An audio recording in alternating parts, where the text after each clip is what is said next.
ನಮಸ್ಕಾರ ಸ್ನೇಹಿತರೆ, ಭಾರತದಲ್ಲಿ ಮೊಟ್ಟ ಮೊದಲ ಬಾರಿಗೆ ಕಾಗದದ ನೋಟುಗಳನ್ನ 18ನೇ ಶತಮಾನದಲ್ಲಿ ಪರಿಚಯಿಸಲಾಯಿತು. ದಿ ಬ್ಯಾಂಕ್ ಆಫ್ ಹಿಂದೂಸ್ತಾನ್ ಹಾಗೂ ಜನರಲ್ ಬ್ಯಾಂಕ್ ಆಫ್ ಬೆಂಗಾಲ್, ಈ ಎರಡು ಬ್ಯಾಂಕ್ಗಳು ಮೊಟ್ಟ ಮೊದಲ ಬಾರಿಗೆ ಕಾಗದದ ನೋಟುಗಳನ್ನ ಭಾರತಕ್ಕೆ ಪರಿಚಯಿಸುತ್ತವೆ. ಭಾರತದ ಅರ್ಥವ್ಯವಸ್ಥೆಯಲ್ಲಿ ಹೊಸ ಕ್ರಾಂತಿಯನ್ನು ತಂದಿದ್ದವು.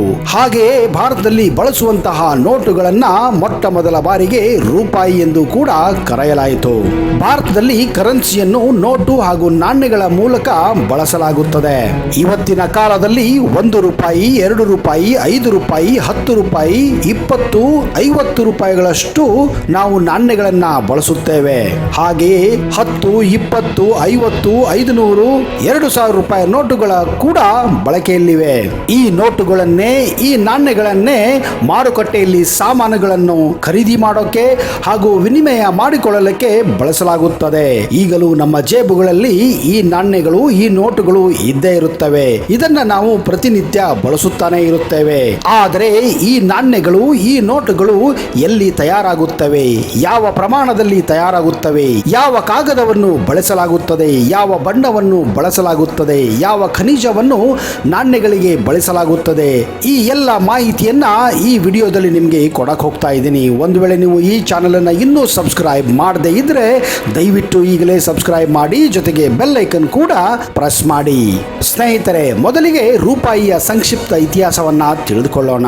ಮೊಟ್ಟ ಮೊದಲ ಬಾರಿಗೆ ಕಾಗದದ ನೋಟುಗಳನ್ನ 1862ರಲ್ಲಿ ಬ್ರಿಟಿಷ್ ಸರ್ಕಾರ ಬ್ರಿಟನ್ನಿನ ಕಂಪನಿಗೆ ನೋಟುಗಳನ್ನು ತಯಾರು ಮಾಡಲು ಅನುಮತಿ ಕೊಡುತ್ತದೆ.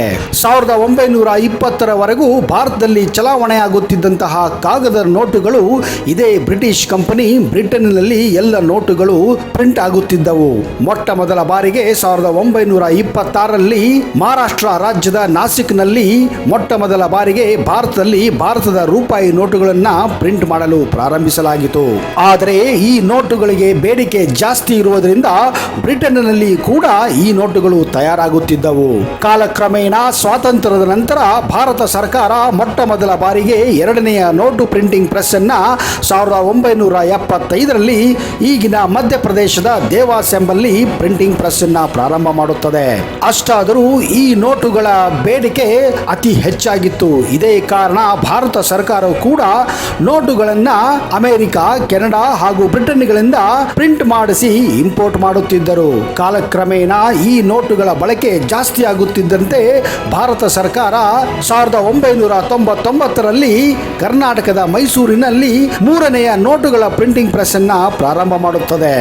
ಇಂಪಾರ್ಟೆಂಟ್ ಮೀಟಿಂಗ್ಗೋಸ್ಕರ ನೀವು ಆಫೀಸ್ಗೆ ಹೋಗ್ತಿರ್ತೀರಾ. ಅದಕ್ಕಿಂತ ಮೊದಲು ಟೀ ಕುಡಿಯುವಾಗ ಅಚಾನಕ್ ಆಗಿ ಒಂದು ಟೀ ಹನಿ ನಿಮ್ಮ ವೈಟ್ ಶರ್ಟ್ ಮೇಲೆ ಬೀಳುತ್ತದೆ.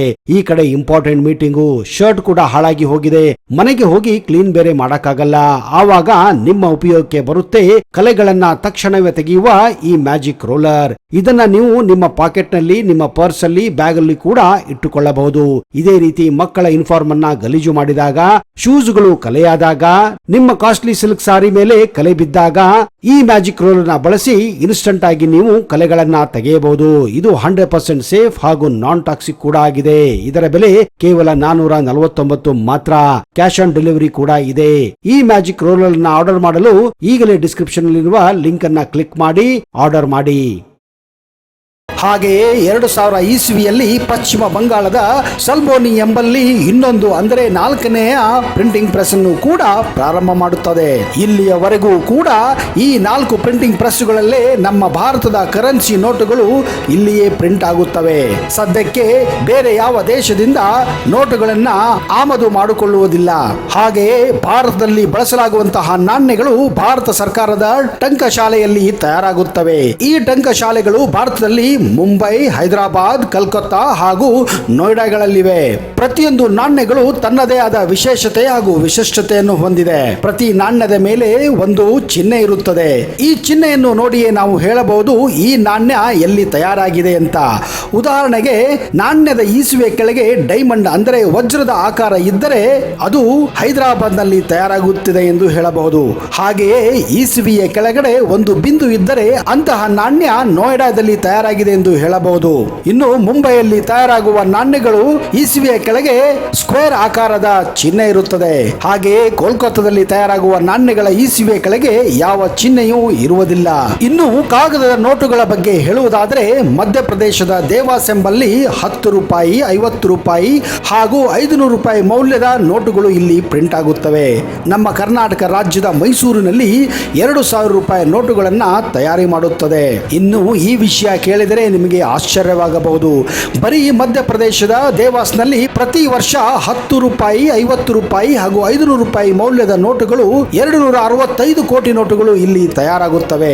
RBI ಅಂದರೆ ರಿಸರ್ವ್ ಬ್ಯಾಂಕ್ ಆಫ್ ಇಂಡಿಯಾ ಪ್ರಕಾರ ಭಾರತದಲ್ಲಿ ಪ್ರತಿ ವರ್ಷ 2000 ಕೋಟಿ ಮೌಲ್ಯದ ಕರೆನ್ಸಿ ನೋಟುಗಳು ಪ್ರಿಂಟ್ ಆಗುತ್ತವೆ.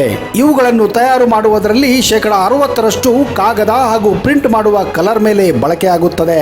ಈ ನೋಟುಗಳನ್ನು ತಯಾರು ಮಾಡಲು ಕಾಟನ್ ಮೂಲದ ಕಾಗದವನ್ನು ಹಾಗೂ ವಿಶೇಷ ರೀತಿಯ ಬಣ್ಣವನ್ನು ಬಳಸಲಾಗುತ್ತದೆ. ಸೀನ್ ಎಂಬ ಕಂಪನಿಯಿಂದ ಈ ಕಾಗದ ನೋಟುಗಳನ್ನು ಆಮದು ಮಾಡಿಕೊಳ್ಳಲಾಗುತ್ತದೆ. ಹಾಗೆಯೇ ಸ್ವಿಟ್ಜರ್ಲ್ಯಾಂಡ್ ಕಂಪನಿಯಿಂದ ಸೀನ್ ಎಂಬ ಕಂಪನಿಯಿಂದ ಈ ಬಣ್ಣವನ್ನು ಆಮದು ಮಾಡಿಕೊಳ್ಳಲಾಗುತ್ತದೆ. ಇದು ಸ್ವಿಟ್ಜರ್ಲ್ಯಾಂಡ್ ನಲ್ಲಿದೆ. ಈ ಕಂಪನಿ ಬೇರೆ ಬೇರೆ ದೇಶಗಳಿಗೂ ಕೂಡ ಈ ಬಣ್ಣವನ್ನು ಹಂಚಲಾಗುತ್ತದೆ. ಭಾರತದಲ್ಲಿ ಬಳಸಲಾಗುವಂತಹ ಕರೆನ್ಸಿ ನೋಟುಗಳನ್ನ ಭಾರತದಲ್ಲಿ ತಯಾರು ಮಾಡುವುದಿಲ್ಲ. ಈ ನೋಟುಗಳನ್ನ ಜರ್ಮನಿ, ಬ್ರಿಟನ್ ಹಾಗೂ ಜಪಾನ್ ನಿಂದ ಆಮದು ಮಾಡಿಕೊಳ್ಳಲಾಗುತ್ತದೆ.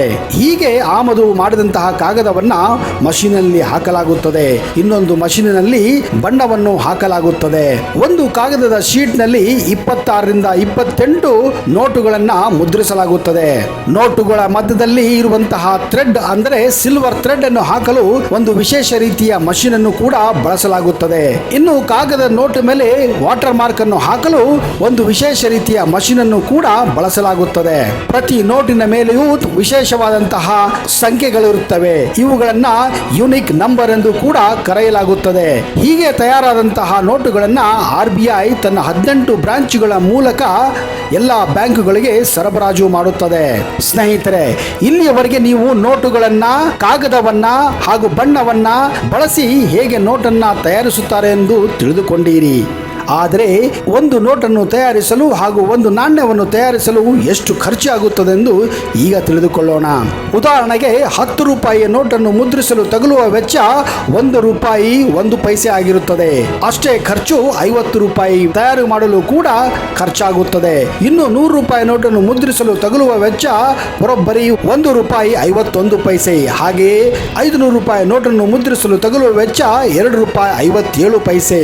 ಇನ್ನು ಅತಿ ಹೆಚ್ಚು ಖರ್ಚು ಆಗುವುದು 2000 ರೂಪಾಯಿ ನೋಟಿನ ಮೇಲೆ. ಅದಕ್ಕೆ ತಗುಲುವ ವೆಚ್ಚ 4 ರೂಪಾಯಿ 18 ಪೈಸೆ ಆಗಿರುತ್ತದೆ. ನಾನು ಮೊದಲೇ ಹೇಳಿದ ಹಾಗೆ ರಿಸರ್ವ್ ಬ್ಯಾಂಕ್ ಆಫ್ ಇಂಡಿಯಾ ಪ್ರಕಾರ ಭಾರತದಲ್ಲಿ 2000 ಕೋಟಿ ನೋಟುಗಳನ್ನು ಪ್ರತಿ ವರ್ಷ ತಯಾರು ಮಾಡುತ್ತಾರೆ. ಹಾಗೆಯೇ 50 ಲಕ್ಷ ನೋಟುಗಳನ್ನು ಹಾಳು ಮಾಡುತ್ತಾರೆ. ಸ್ನೇಹಿತರೆ, ಇದೇ ತರ ನೋಟುಗಳ ಮುದ್ರಣಕ್ಕೆ ಖರ್ಚು ಜಾಸ್ತಿ ಆಗುತ್ತಾನೆ ಇದೆ. ಮುಂದೆ ನಮ್ಮ ದೇಶದ ಆರ್ಥಿಕ ಸ್ಥಿತಿ ಕೆಟ್ಟದಾಗುತ್ತಿದೆ. ಇದೇ ಕಾರಣ ನಮ್ಮ ಪ್ರಧಾನ ಮಂತ್ರಿಗಳು ಪದೇ ಪದೇ ನೋಟುಗಳ ಬಳಕೆಯನ್ನು ಕಡಿಮೆ ಮಾಡಿ ಆದಷ್ಟು ವ್ಯವಹಾರವನ್ನು ಡಿಜಿಟಲ್ ಮೂಲಕ ಮಾಡಿಕೊಳ್ಳಿ ಎನ್ನುತ್ತಿದ್ದಾರೆ. ಹೀಗೆ ಮಾಡುವುದರಿಂದ ನೋಟುಗಳ ಮೇಲೆ ಖರ್ಚಾಗುವ ವೆಚ್ಚವನ್ನು ನಾವು ಕಡಿಮೆ ಮಾಡಬಹುದು. ಇದರ ಬಗ್ಗೆ ನಿಮ್ಮ ಅನಿಸಿಕೆಯನ್ನ ಕಮೆಂಟ್ ಬಾಕ್ಸ್ ಅಲ್ಲಿ ದಯವಿಟ್ಟು ಹಾಕಿ. ಇನ್ನಾದರೂ ನಾವು ಡಿಜಿಟಲ್ ಮೂಲಕ ನಮ್ಮ ವ್ಯವಹಾರವನ್ನು ಮುಂದುವರಿಸೋಣ. ಅಲ್ಲಿಯವರೆಗೆ ಜೈ ಹಿಂದ್, ಜೈ ಕರ್ನಾಟಕ ಮಾತೆ.